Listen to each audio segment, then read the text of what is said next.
is Weekend Edition from NPR News. I'm Shannon Bond in for Aisha Roscoe. Good morning. It has been an extraordinary last few days in politics. Before leaving the NATO summit, President Joe Biden said this in response to one monumental Supreme Court decision.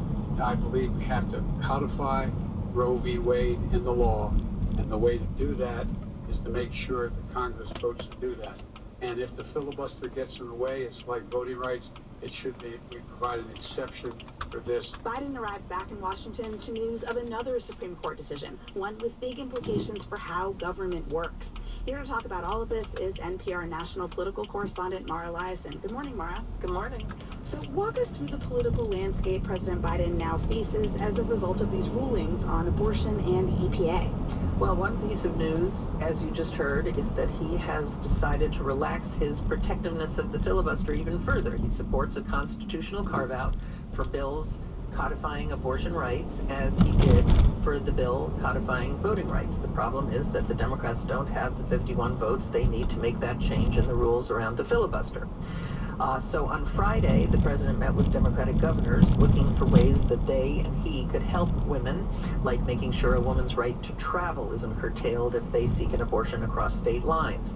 Now, as far as that EPA ruling, that is potentially much more consequential and significant. Conservatives have long had a project, what they call dismantling the administrative state, that is, making it harder for the federal government to regulate just about anything. In this case, it was about the oil and gas industry. But now that the federal government cannot regulate greenhouse gases from power plants, it's going to be much harder for Joe Biden to meet his net zero carbon emissions by 2050 goal. This is hugely consequential for the planet, but much harder for people to understand because it doesn't have the kind of day-to-day immediate consequences that the Roe ruling does. But I think all in all, what these court decisions signal is an activist insurgent. Democrats would call it a radically conservative court, and this is the reason that so many conservatives held their noses and voted for Trump. Trump has now delivered a durable supermajority of conservatives on the court that will serve for decades. So is this going to unite Democrats or cause further divisions with the midterms looming? Well, of course it will cause further divisions because they're Democrats. But in addition to the circular firing squad with Democrats criticizing Biden for not doing enough, I think Democrats are hopeful that these decisions will energize Democratic voters and motivate them to come out to the polls in November in greater numbers. Mara, Representative Liz Cheney gave a pretty remarkable speech a few days ago at the Ronald Reagan Presidential Library. Let's listen to a clip. We're confronting a domestic threat that we have never faced before, and that is a former president who is attempting to unravel the foundations of our constitutional republic. So how did that speech land? Well, as you said, she delivered it at the Reagan Presidential Library, kind of important place for conservatism. But she went on to say that Trump was aided by Republican leaders and elected officials who've made themselves willing hostages to a dangerous and irrational man. I think the political implications for Cheney herself, she is not expected to win her primary. Of course, Wyoming is deep red MAGA land. But even if she does lose her job, I think she has secured her place in history as the co-chairman of the January 6th Commission. As Cheney has said over and over again, she has not changed her views on any conservative policies, but her fidelity to the Constitution and the peaceful transfer of power and the rule of law outweighs all of that. Yeah, and that January 6th committee is trying to move the needle on this. So did this last hearing with White House aide Cassidy Hutchinson do that? And where are things headed next? I don't know if it's going to move voters, but what we do know is that the committee next wants to talk to former White House counsel Pat Cipollone. They've issued him a subpoena. He is the White House counsel who warned staffers about allowing Trump to join his supporters at the Capitol. He is reported to have told them that if they did that, they'd be violating a lot of laws. That's NPR's national political correspondent, Mara Liasson. Thanks, Mara. Thank you.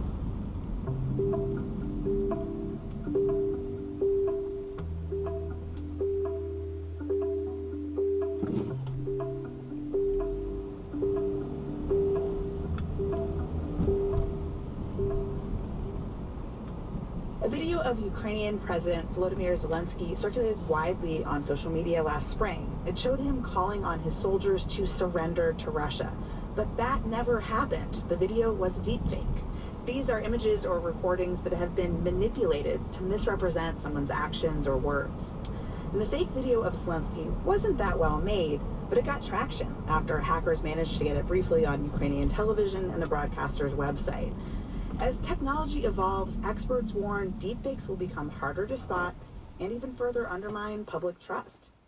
Hani Farid is a professor at the University of California, Berkeley, and a digital forensics expert. He joins me now. Welcome, Hani. Good to be with you again, Shannon. Just how good is the technology to make these kinds of images, videos, other things right now? I've been studying manipulated media for over 20 years now, and what I've seen over the 20 years is every few years the technology gets better and better for manipulating media. But I've never seen anything like the last 5 years where we now can whole cloth synthesize an audio in your voice, a video of you saying and doing something you never did.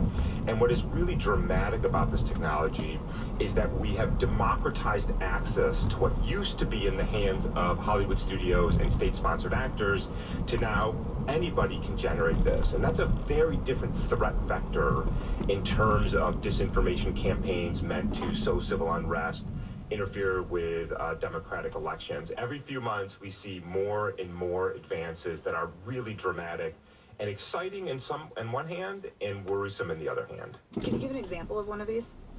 Yeah, my favorite recent one is the work from OpenAI called DALL-E. It has taken the internet by storm over the last few weeks. It is what is called a paint by text.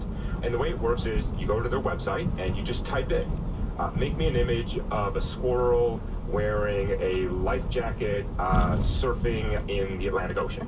And anything in your head, and it will make an image that is eerily pertinent to that. And that is really impressive, but you can also see why that can be incredibly dangerous. And of course, when we then are able to do that, not just for images, but for audio, now you're looking at potential real challenges for discerning what is real and what is fake on the internet. You have also talked about another risk, that actually, as this technology is more democratized and accessible, you actually don't have to go down the road to make that fake video or picture to inject doubt. Can you explain this idea? I think this is what keeps me up at night more than the actual fake content. If we enter a world where any story, any audio recording, any image, any video can be fake, well then nothing has to be real. We can simply dismiss inconvenient facts. A video showing police violence, it's fake. A video of human rights violations, it's fake. A video of a candidate saying something offensive, it's fake. How then do we reason about the world? If everything can be manipulated, how do we get news in a trusted way? And that, long term, that is what really worries me. How do you approach kind of peering around the corner and preparing for what's coming next? Whether it's DALL-E, like generated videos, or live videos that are faked, I guess, how are you approaching these problems? We shouldn't think about where the problem is today. We should think about where the problem is tomorrow. And I can tell you that we are going to enter a time when these deepfake videos and images and audio start to become more prevalent in disinformation campaigns. And the hope is that we can get out ahead of that, not to stop it, but to mitigate it. The only hope we have is to develop technology that takes it out of the hands of the amateurs, the average person on the internet, and makes it more difficult, more time-consuming, more risky to produce these. But we should acknowledge that it's always going to be possible to create fake media. Well, but as you say, these are technologies that have essentially become democratized, that people do have access to. So, I mean, what does that mean? Is there a regulatory response here? Is it on the companies themselves that are developing these technologies to, decide how to police their use? I think the fact is the regulatory regime moves way too slowly. Members of the U.S. Congress are simply not sophisticated enough, frankly, to understand the complexity in these technologies. I want to see companies have some reasonably strong